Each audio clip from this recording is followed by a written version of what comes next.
Java programming lecture series में आज हम डिस्कस करेंगे इटरेटिव कंट्रोल इंस्ट्रक्शंस के बारे में, जिसमें वाइल लूप के बारे में जानेंगे कि वाइल लूप को कैसे हम जावा में यूज़ कर सकते हैं या कैसे इम्प्लीमेंट कर सकते हैं।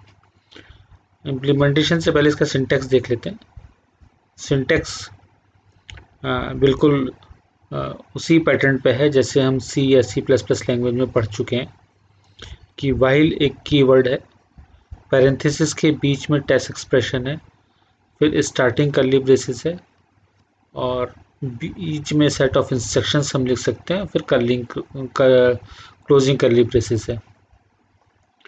तो स्टार्टिंग कर्ली ब्रेसेस और क्लोजिंग कर्ली ब्रेसेस के बीच में जो सेट ऑफ इंस्ट्रक्शंस लिखे गए हैं उनका एग्जीक्यूशन होना या ना होना हमारे टेस्ट एक्सप्रेशन पर डिपेंड करता है। अगर ये हमारा given test expression true value return करता है या नॉन ज़ीरो वैल्यू को रिटर्न करेगा तो फॉलोइंग सेट ऑफ इंस्ट्रक्शन का एग्जीक्यूशन होगा। अगर ये हमारी ज़ीरो वैल्यू रिटर्न करता है या फॉल्स वैल्यू रिटर्न करता है तो हमारे जो पैरेंथेसिस कर्ली ब्रेसेस के बीच में सेट ऑफ इंस्ट्रक्शंस दिए हुए हैं उनका एग्जीक्यूशन नहीं होगा।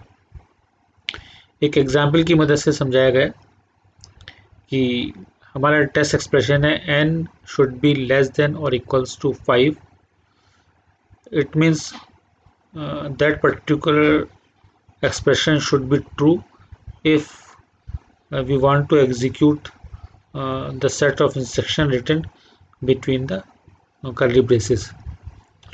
अगर ये n is less than or equals to 5 हमारा टेस्ट एक्सप्रेशन सही होगा तो हमारा जो set of instruction curly braces के बीच में system.out.println और पैरेंथेसिस के बीच में हेलो वर्ल्ड लिखा हुआ है और फिर n++ लिखा हुआ है, इन दोनों स्टेटमेंट्स का एग्जीक्यूशन तभी होगा जब हमारा ये एक्सप्रेशन ट्रू वैल्यू रिटर्न करेगा या नॉन ज़ीरो वैल्यू रिटर्न करेगा। इसको हमने इनिशियलाइज 1 से किया हुआ है, यानी कि n की पहली वैल्यू 1 है और फिर लेस देन और इक्वल्स टू 5 ड्राई रन करके दिखा रखा है। नीचे एक टेबल दी हुई है कि n को इनिशियलाइज किया 1 से। फर्स्ट टाइम इसने कंडीशन चेक की 1 इज़ लेस देन और इक्वल्स टू 5 ट्रू रिटर्न करेगा, हेलो वर्ल्ड प्रिंट करेगा, n की वैल्यू में इंक्रीमेंट बाई 1 करेगा तो 2 हो जाएगी और 2 होने के बाद ये नेक्स्ट टाइम लूपिंग के लिए फिर से जाएगा और टेक्स्ट एक्सप्रेशन को अब जो चेक करेगा वो करेगा 2 इज़ लेस देन और इक्वल्स टू 5 और ये कंडीशन फेल होते ही हमारी लूपिंग टर्मिनेट हो जाएगी। और इस कंडीशन को फेल करने के लिए ही हमने यहाँ पर n++ लिखा है, क्योंकि ये कंडीशन फर्स्ट टाइम जो फेल होगी वहाँ पर इसको 5 से ग्रेटर वैल्यू मिलनी चाहिए n को, और n इनिशलाइज क्योंकि हमने 1 से किया है, n को हम इंक्रीज़ कर रहे हैं बाई 1 क्योंकि हमें 5 टाइम्स एग्जीक्यूट करना है ये लूप और ये हेलो वर्ल्ड 5 बार प्रिंट करना है, इसलिए हमने इसको n is less than equals to 5 लिखा है। अब इसको एक एग्जाम्पल की मदद से हम देख लेते हैं कि ये एक एग्जाम्पल हमने फॉर्मेट लिखा हुआ है एक, यहाँ पर इसको हटा देते हैं पहले। ये हमारा सिंपल सा एक ब्लॉक है जिसके अंदर हम प्रोग्राम करेंगे। क्लास डेमो नाम से है, फिर public static void main string arcs, फिर क्लास की बॉडी है। यहाँ पर हम जो सिंटेक्स हमें दिया हुआ था इंटीजर n बराबर 1 एक इनिशियल वैल्यू हमें दी थी, सिंटेक्स था while n is less than और इक्वल्स टू 5 और कर्ली ब्रेसेस के अंदर हमारे सेट ऑफ इंस्ट्रक्शंस लिखे गए थे और पहला सेट ऑफ इंस्ट्रक्शंस था system dot out dot println और हम प्रिंट कर रहे थे हेलो वर्ल्ड। और हमारी प्रॉब्लम स्टेट थी कि हमें हेलो वर्ल्ड स्क्रीन पर 5 बार प्रिंट करना है। We have to print the hello world 5 times on the screen. ये हमारा प्रोग्राम हमने लिख लिया है और अब इसको एग्जीक्यूट करते हैं। हम कमांड प्रॉम्प्ट पे जाएंगे और कमांड प्रॉम्प्ट पे जाने के बाद हम इसका एग्जीक्यूशन देखते हैं कैसे होगा। हम ऑलरेडी उस डायरेक्टरी में हैं जहाँ पर हमने इस प्रोग्राम को सेव किया हुआ है। एक बार और कंफर्म कर लेते हैं कि प्रोग्राम सेव है या नहीं।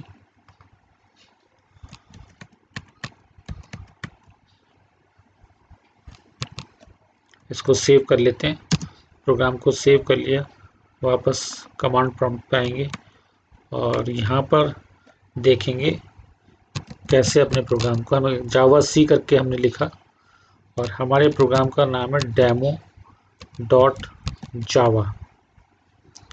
कंपाइल करेंगे। सबसे पहले प्रोग्राम सक्सेसफुली कंपाइल हो गया। अब हमें एक क्लास फाइल मिली होगी डॉट क्लास एक्सटेंशन के साथ जो कि बाइट कोड कहलाता है।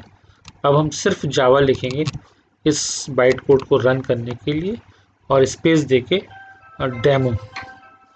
अब यहाँ पर इसको जैसे ही हम एग्जीक्यूट करेंगे तो यहाँ पर 5 टाइम्स हेलो वर्ल्ड प्रिंट हो गया है। अब 5 टाइम्स हेलो वर्ल्ड प्रिंट करने के बाद हम वापस अपने सोर्स कोड में जाते हैं और उसमें कुछ चेंजेस करके देखते हैं। यहाँ पर हमारा सोर्स कोड जो दिया हुआ है यहाँ पर लिखा हुआ है, मान लीजिए इसको हम चेंज करते हैं 10 कर देते हैं। इसको हम 10 कर देते हैं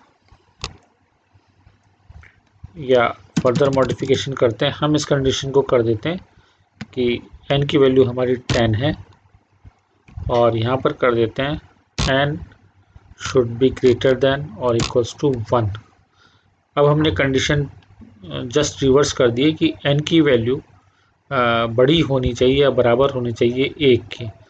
तो ये हमारी तभी फॉल्स होगी वैल्यू n की, क्योंकि इंटीजर नंबर है, जब हमारी n की वैल्यू 0 हो जाएगी। जैसे ही 0 होगी वहीं पर हमारा टर्मिनेट हो जाएगा। अब n की वैल्यू अगर 10 से शुरू कर रहे हैं और इसको हमें 0 करना है और 10 टाइम्स चलाना है तो 10 से पहले 9 करेंगे, 9 से 8 करेंगे, 8 से 6 करेंगे, 6 से 5 4 3 2 1। और इसको अगर हम घटा रहे हैं यानी कि इसमें हर बार -1 कर रहे हैं तो यहाँ पर हम लिख देंगे माइनस माइनस, यानी कि n की जो भी इनिशियल वैल्यू हमें यहाँ पर मिल रही है उसमें -1 कर देंगे।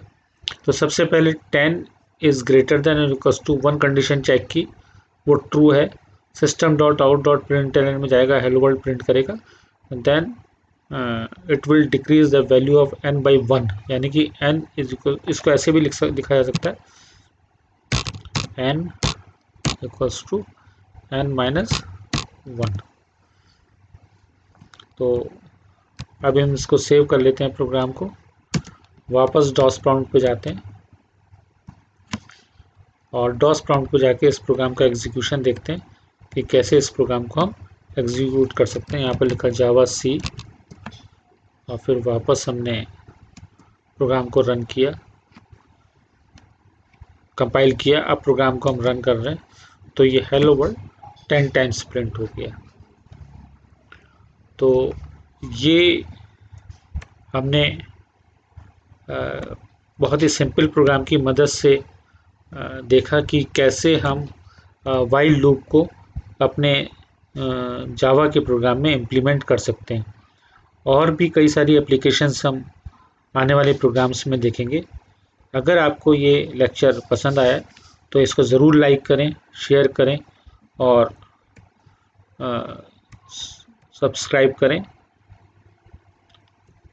Thank you very much. Thanks a lot.